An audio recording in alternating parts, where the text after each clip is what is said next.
안녕하십니까. 문틀란TV입니다. 민주당과 정의당 공조 균열이 현실화됐습니다. 두 당이 4.15 총선 지역구 곳곳에서 본격적으로 충돌하고 있습니다. 박빙 선거가 예상되는 서울과 수도권 지역엔 정의당이 후보 공천을 최소화하고 정의당이 상대적으로 강세인 노동자 지역엔 민주당이 후보를 내지 않는 방식으로 선거연대가 이루어져 온 구도가 본격적으로 깨져가고 있습니다.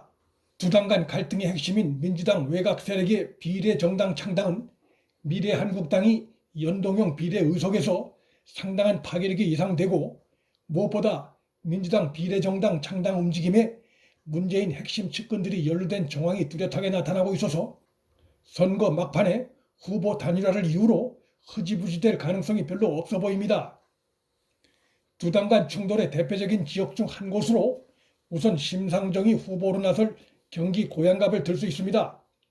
민주당은 심상정 지역구인 경기 고양갑에 금융산업노조 수석 부위원장 출신의 문명순 고양갑 지역위원장을 공천했는데, 그가 한국노총에서 중앙위원을 했고 지난 대선 문재인 캠프의 금융경제특위 위원장을 맡은 인물이란 점에서 심상정을 의식해 형식적이고 의례적으로 한 공천과는 상당히 거리가 먼 상황입니다.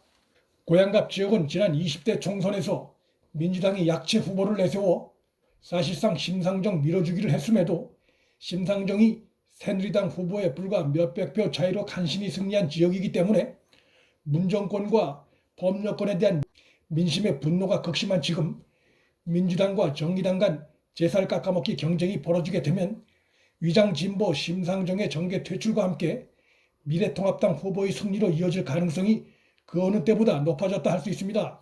미래통합당은 경기 고양갑에 이제는 정치 거물 중에 한 명으로도 평가받는 김병준 전 비대위원장 공천을 고심하는 것으로 알려져 그것이 실현될 경우 민주정의 양당은 더욱 코너로 몰릴 가능성이 높습니다. 김병준은 세종시와 고양갑 중 한 곳으로 금년간 전략 공천될 것으로 전망되고 있습니다.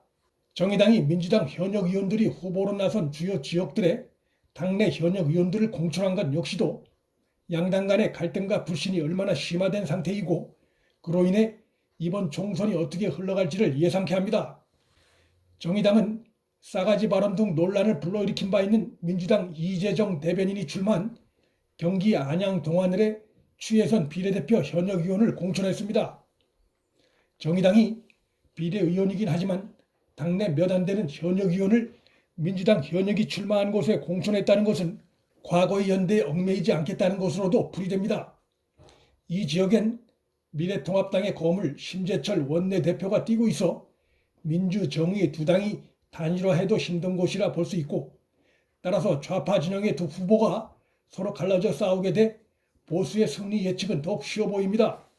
정의당은 민주당이 정일영 전 인천국제공항 사장을 후보로 내세운 인천 연수울에도 당대표를 지낸 바 있는 이정미 비례의원을 공천했는데, 이 역시 범여권 간의 표대결을 피하지 않겠다는 의도가 분명하고 상호 지지층 표 깎아먹기 경쟁이 될 가능성이 높아졌습니다. 미래통합당에선 이 지역에 과격 발언 논란을 불러일으킨 민경욱을 공천 배제하고 민현주 전 의원을 공천했는데, 민현주 전 의원은 19대 때 새누리당 대변인을 지낸 바 있고 화력이 만만치 않은 후보입니다. 미래통합당이 현역인 민경욱을 과감히 탈락시키고 민현주 전 의원을 공천한 것은 지역의 여러 정치적 상황과 변수를 고려해 승산이 있다는 판단하에 내린 결정으로 보입니다. 정의당은 이인영 민주당 원내대표 지역구인 서울 구로갑에 이호성 후보를 공천했습니다. 지난 20대 총선 때 이인영이 이 지역에서 52%를 얻어 당선됐지만 당시 새누리당 김승재 후보가 33.9%를 얻었고 국민의당의 김철근 후보가 10.8%를 얻은 바 있습니다. 이번 21대 총선에선 국민의당이 지역구 후보를 포기했고 김철근은 미래통합당에 합류한 상태이기 때문에 미래통합당과 국민의당 표를 단순 합산할 때 44.7%가 됩니다. 특히 이번 선거는 문재인 정권 심판론이 강한 상태에서 치러진다는 점, 또한 정의당 이호성 후보가 20대 총선 때 이 지역에서 노동자 표를 얻어 2.4%의 득표율을 얻은 저력이 있다는 점 등을 감안하면 선거 결과를 예측할 수 없는 지역이 됐다 할 수 있습니다. 범여권의 표가 갈라지고 보수 진영이 단일화된 만큼 이인영의 총선 패배도 충분히 예상되는 지역입니다. 민주당의 이전 원내대표를 지낸 홍영표 역시도 불안하기 마찬가지 상황입니다. 선거법 개혁 공조를 주도한 인물 중에 한 명인 민주당 홍영표 지역구인 인천 부평을에 정의당에서 김웅호 후보가 출마에 뛰고 있습니다. 지난 20대 총선에서 이 지역에선 민주당 홍영표가 43.7%를 얻어 31.2%를 얻은 새누리당 강창구 후보를 누르고 당선됐는데 당시 국민의당 이현웅 후보가 무려 24.9%를 얻은 바 있습니다.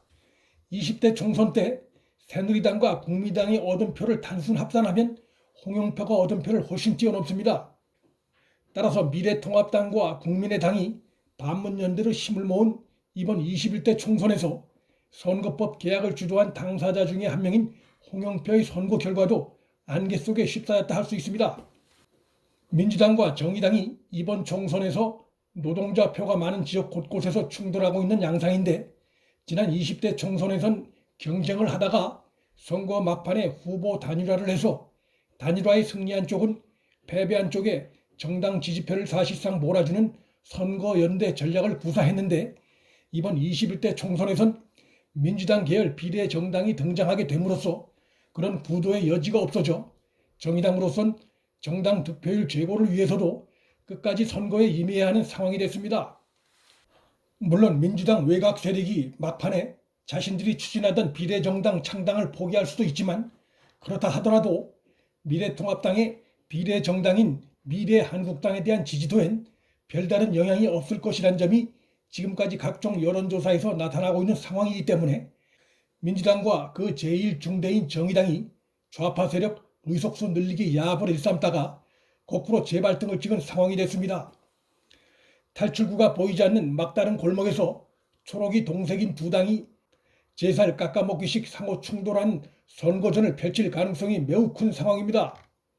정당은 다르지만 민생당의 박지원도 민주당이 목포에 내세운 후보에게 최근 여론조사에서 밀리는 것으로 나타나고 있고 정의당 윤소화가 박지원을 잡겠다고 역시 목포에서 뛰고 있어서 박지원, 윤소화 모두 이번 21대 총선에서 경계 퇴출 가능성이 높아 보이고 또한 전남 목포는 4+1 야합체의 붕괴를 결정적으로 보여주는 선거구가 될 전망입니다.